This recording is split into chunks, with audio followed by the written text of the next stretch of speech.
ಸನಾತನ ಧರ್ಮವನ್ನು ನಿರ್ಮೂಲನ ಮಾಡಬೇಕು ಅನ್ನುವ ಕರೆಯನ್ನು ಕೊಟ್ಟದ್ದು ಕೇಳಿ ತುಂಬ ಆಘಾತವಾಗಿದೆ. ಒಬ್ಬ ಜವಾಬ್ದಾರಿಯುತ ರಾಜ್ಯದ ಮಂತ್ರಿಯಾಗಿ ಸಮಾಜದೊಳಗೆ ಇಂತಹ ವಿಷಬೀಜವನ್ನು ಬಿತ್ತುವ ಕಾರ್ಯ ಮಾಡಬಾರದಿತ್ತು.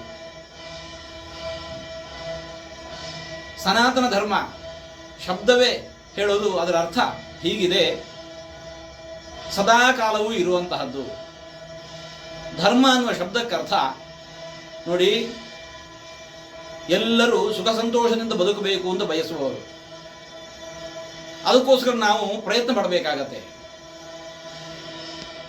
ನಮ್ಮ ಪ್ರಯತ್ನ ನಮ್ಮ ಸುಖಕ್ಕೋಸ್ಕರ, ಆದರೆ ಅದು ಮತ್ತೊಬ್ಬರ ದುಃಖಕ್ಕೆ ಕಾರಣ ಆಗಬಾರದು.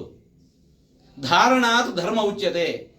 ಸಮಾಜದಲ್ಲಿ ಎಲ್ಲರೂ ಕೂಡ ಸುಖ ಸಂತೋಷದಿಂದ ಬಾಳಬೇಕು ಅಂತ ಆದರೆ ನಾವು ಯಾವ ಸೂತ್ರವನ್ನು ಬದುಕಿನಲ್ಲಿ ಅಳವಡಿಸಿಕೊಳ್ಳಬೇಕೋ ಅದು ಧರ್ಮ.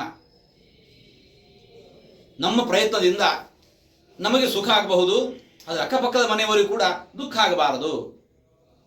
ಅಷ್ಟೇ ಅಲ್ಲ, ನಮ್ಮ ಪ್ರಯತ್ನದಿಂದ ನಮಗೆ ಮಾತ್ರ ಸುಖ ಅಲ್ಲ, ಅಕ್ಕಪಕ್ಕದ ಮನೆಯವರಿಗೂ ಸುಖ ಆಗಲಿ. ಇದು ಸನಾತನ ಧರ್ಮ. ಇಂತಹ ಧರ್ಮವನ್ನು ವಿರೋಧಿಸುವವರನ್ನು ನಾವು ಏನು ಅಂತ ಹೇಳಬೇಕು?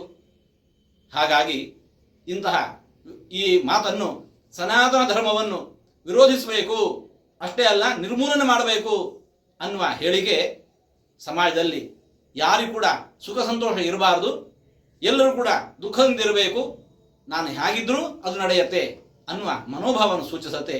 ಇಂತಹ ಹೇಳಿಕೆಯನ್ನು ನಾವು, ಇಂತಹ ಪ್ರವೃತ್ತಿಯನ್ನು ನಾವು ಬಲವಾಗಿ ಖಂಡಿಸ್ತೇವೆ.